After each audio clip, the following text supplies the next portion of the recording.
नाजरीन, बाज लोग कहते हैं कि पाकिस्तान बंद गली में जा चुका है और बाज लोग कहते हैं कि खाई में गिर चुका है। खाई में किस तरह गिरा है? क्योंकि हमारे अदारे आपस में लड़ पड़े हैं। सुप्रीम कोर्ट ने सो मोटो ले लिया है। ये जो इंतखाबात होंगे और पकड़ धकड़ हो रही है। मैं चलूंगा पाकिस्तान, ब्यूरो चीफ है, वहां से पता करूंगा कहाँ तक ये पकड़ धकड़ हुई है और किधर चले गए हमारे कैदी। जी बताइएगा, आपका शुक्रिया। थोड़ी सी मालूमात दीजिएगा, ये पकड़ धकड़ हो रही है, जेल भरो तहरीक है, क्या कर रहे हैं?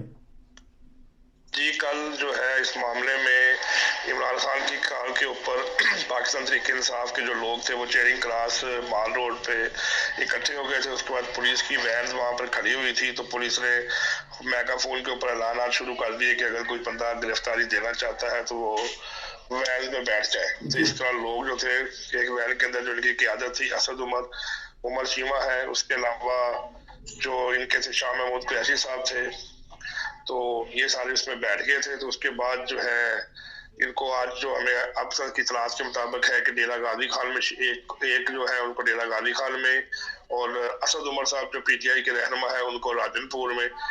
तो इसके जो अफराद थे इनको तकरीबन को कुछ को उकाड़ा, पत्तों की, शेखुपुरा, सियालकोट, मुख्तलिफ जेलों में इनको शिफ्ट किया गया है। जो इनकी बड़ी क़यादत है उनको जो है दूर दूर के अजला में, दूर दूर के शहरों में शिफ्ट कर दिया गया है। और जो अभी तक की इतलात है कि जब पुलिस ने इनको पकड़ा था तो उसके बाद इनको मारकुटाई भी इनके साथ की गई है।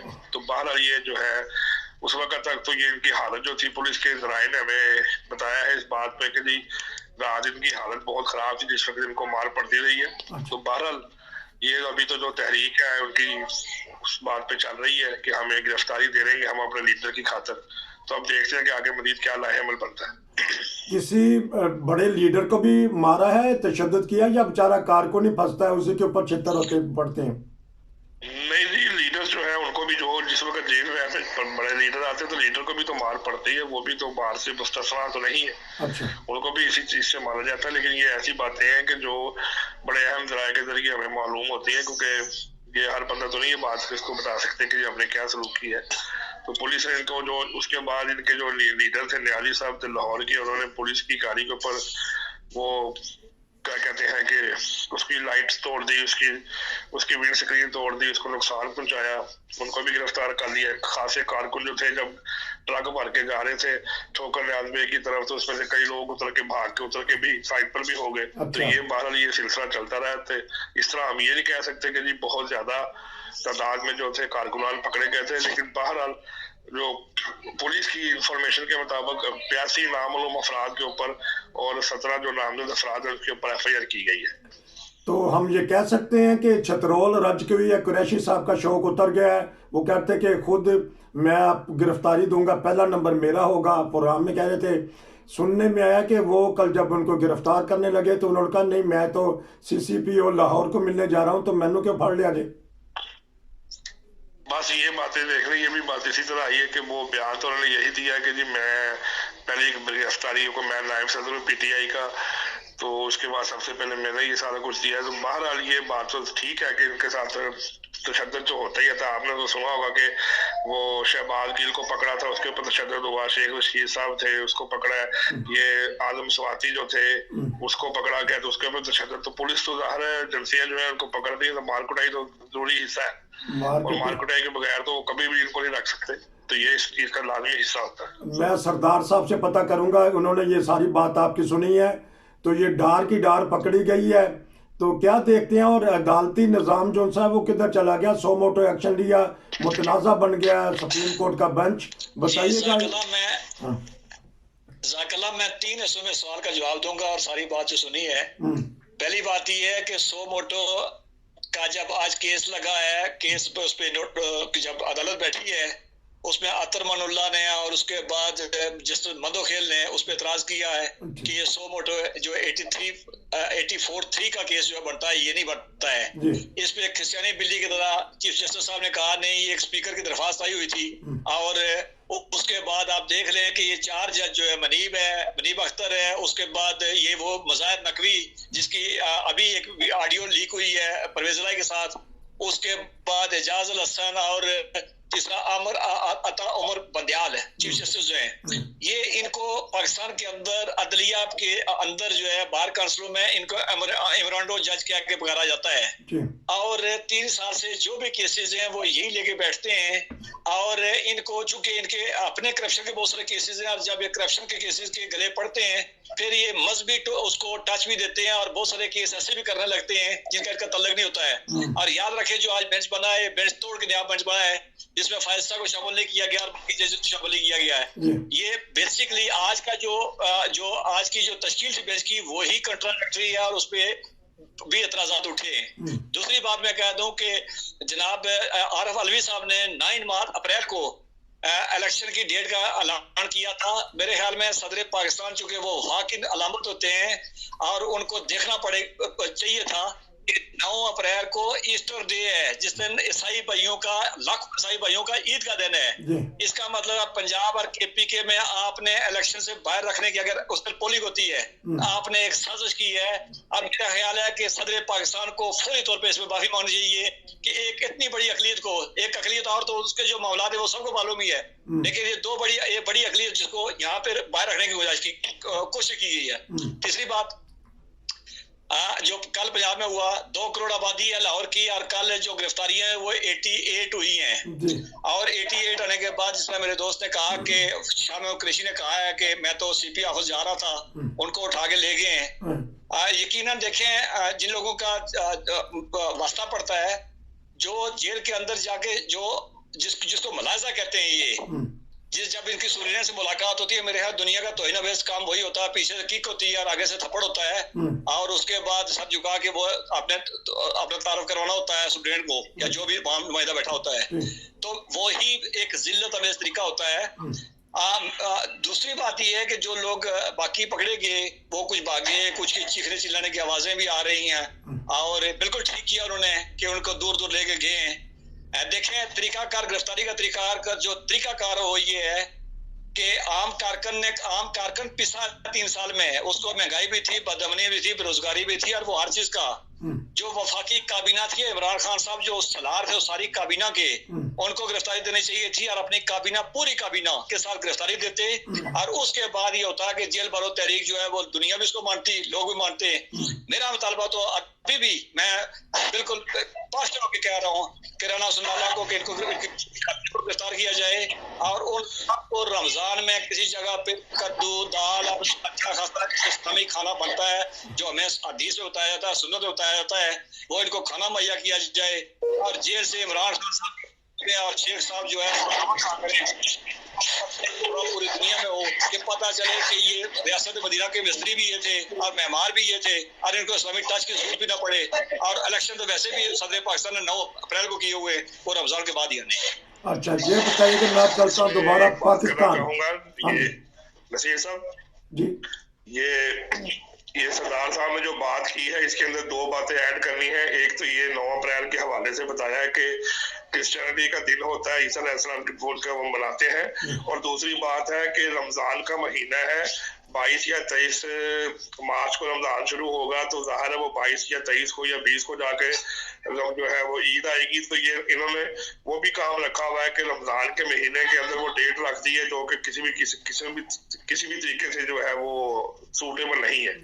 ये काबिल बात है कि आपने ईसाई बिरादरी की ईद थी तो आपने ईद के गले दिन रख दी है, इसका मतलब है कि आपने साजिश के तहत आपने उनका इलेक्शन प्रोसेस से बाहर रखा है और 3 साल से यही कुछ किया जा रहा है। मेरा कंसर्न ये रहा है कि इमरान खान साहब ने आने के बाद national commission for human rights NCHR को खत्म किया, इन्होंने उसका बजट नहीं दिया, उसका अपॉइंटमेंट नहीं की थी और इन 3 साल में जितनी इंसानी हुकूक की खिलाफ वर्जियां हुई हैं वो एक अलग प्रोग्राम उसमें हो सकता है।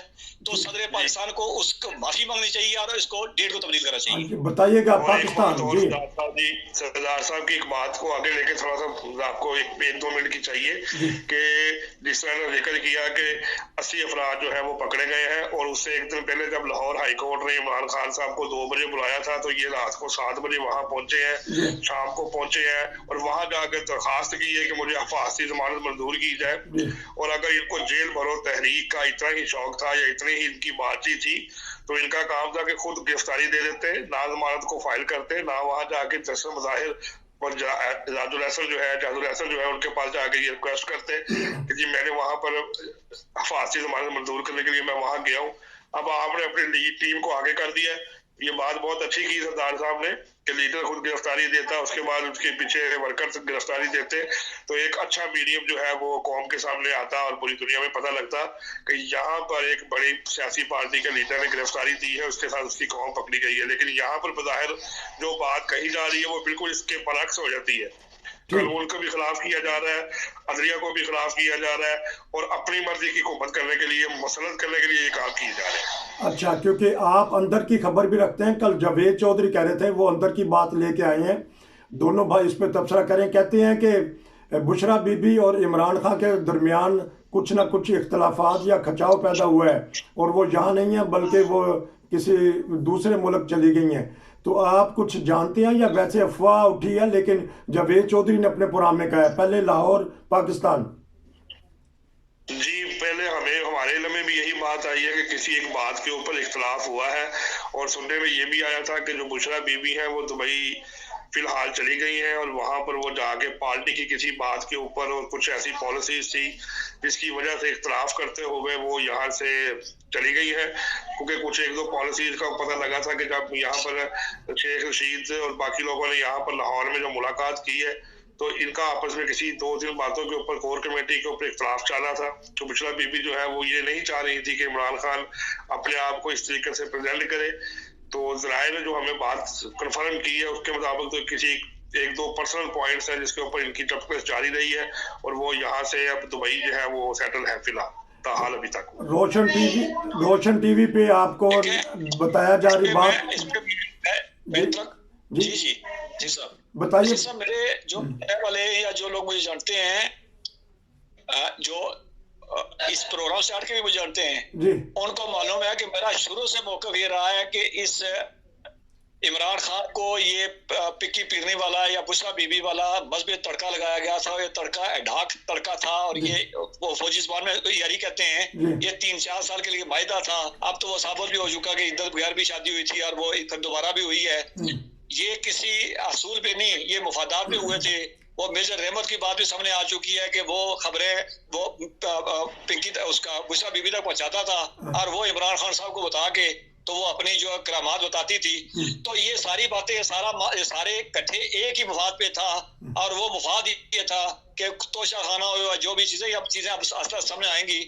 तो इसमें टूटना ही था। 5 बच्चों की माँ नानी वो किसी मोहब्बत में किसी परेशानी में नहीं आई थी, वो किसी तरीके से आई थी और वो ये काम आता। मैं 5 साल पहले से कह रहा था कि ये काम जिस तरह से शादी हुई है कि ये शादी जो है ये सिर्फ एक वक्ती मायदा है और जिस तरह इमरान खान से इख्तियार से हटे। दूसरी बात मैंने कहा कि बिल्कुल ठीक है कि मैंने उसी हिसाब से कहा कि इनको लाइव इनकी तरावी और नमाजें इनको पूरी दुनिया दिखाए। जो इमरान साहब जो रियासत मदीना के जो सबसे बड़े मेहमान थे वो पढ़ाए दुनिया उसको नेशनल इंटरनेशनल मीडिया सारी दुनिया देखे, पता चले कि रियासत मदीना बनाने वाले कौन थे।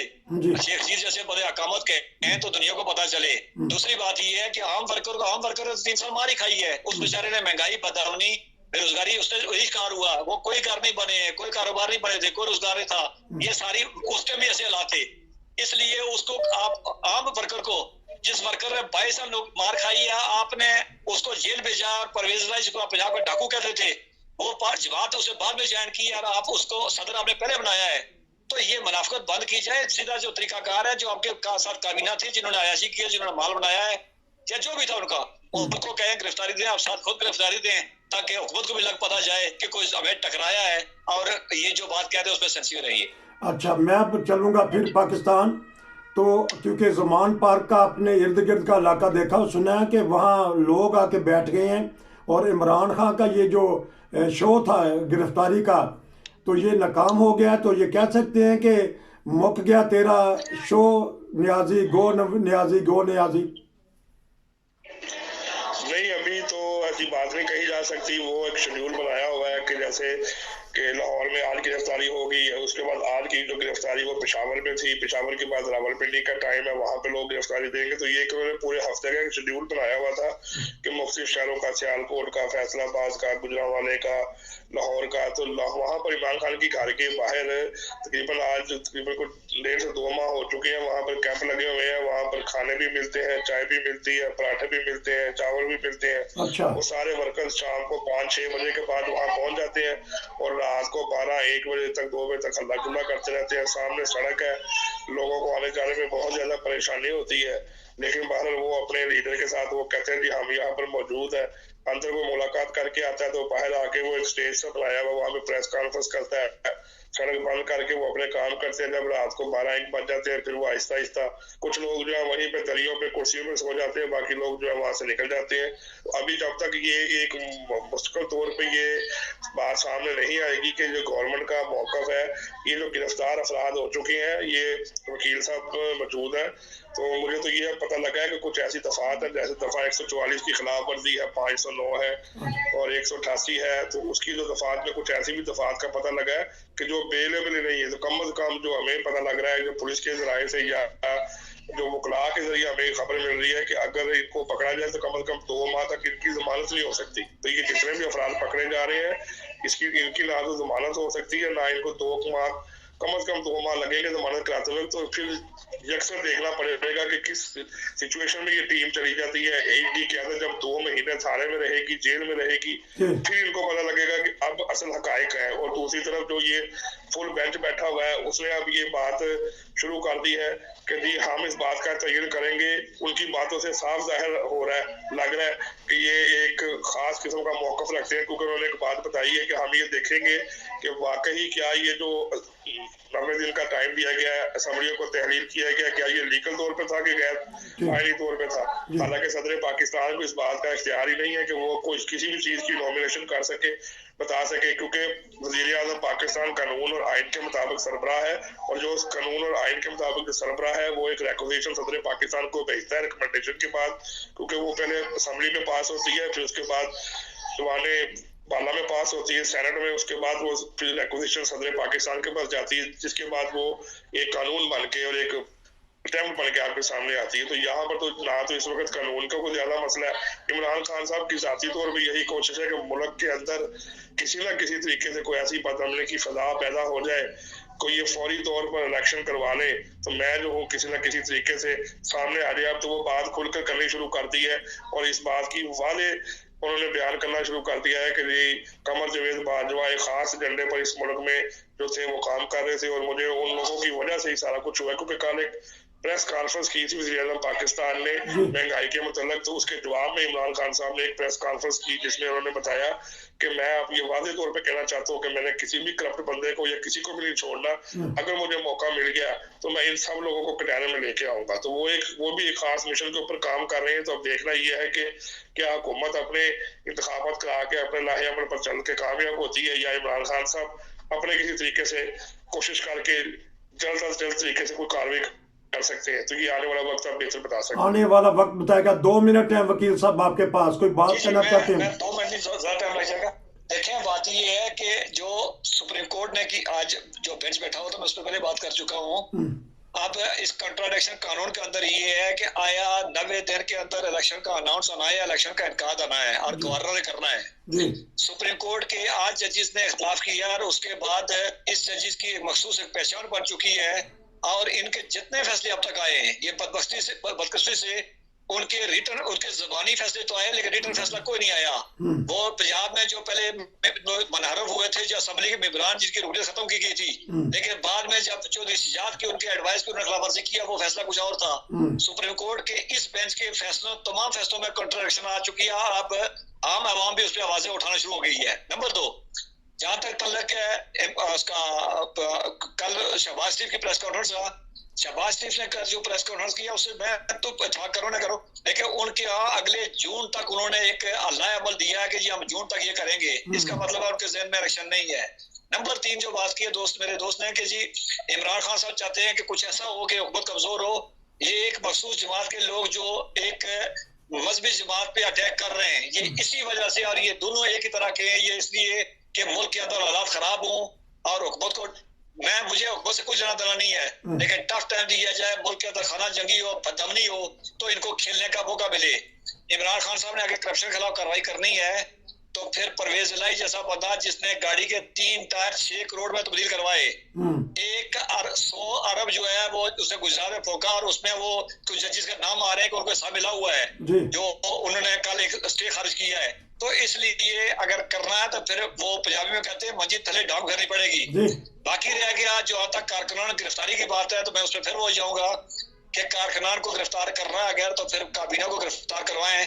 और जो मेरे दोस्त से पूछा कि कानूनी मामला क्या होगा, देखें 3 MPO और 16 एक 2 कानून होते हैं, एक एम्पलीफायर एक्ट होता है, दूसरा नुक्से अमन का होता है। इनमें जब कोई गिरफ्तार होता है तो उसकी जमानत का तरीकाकार एक ही होता है कि वो बयान हल्फी लिख के देता है कि मैं उस ऑर्गेनाइजेशन जिसके के प्लेटफॉर्म से मैंने ये काम किया है मैं वो नहीं करूंगा।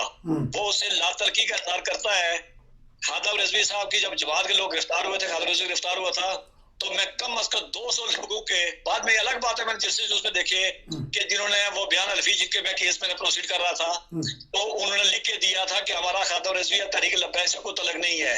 तो ये जो गिरफ्तार होते जा रहे हैं ये बाज़ाब्ता तौर पर लिख के देंगे कि PTI से हमारा कोई तलक नहीं है, ये बयान हल्फी लिख के देंगे, ये तब इनकी जान छुटेगी। इमरान खान साहब ने बिना सोचे समझे उन्होंने काम करना होता है और काम करने के बाद जब दाए जाते हैं तो फिर वो एक नया दुकान खोल लेते हैं। जो आखिरी बात कि जहां तक तल्लक है अगर बाजवा ने किया, मैं उससे मुझे नहीं लेना देना कि बाजवा ने क्या किया नहीं किया।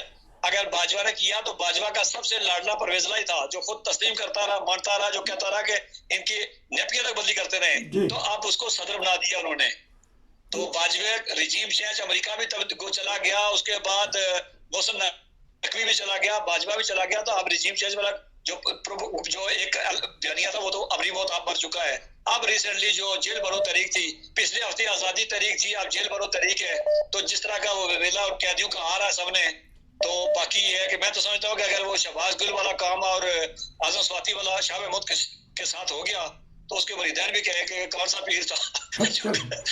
बात ये थी किसका हमने पकड़ा, इसके साथ क्या हो गया है, अल्लाह माफ करे। बाकी ये है कि अल्लाह वो करे जिस मुल्क के लिए बेहतर हो, वो गरीब आवाम के लिए बेहतर। बहुत जबरदस्त बात कर दी आपने।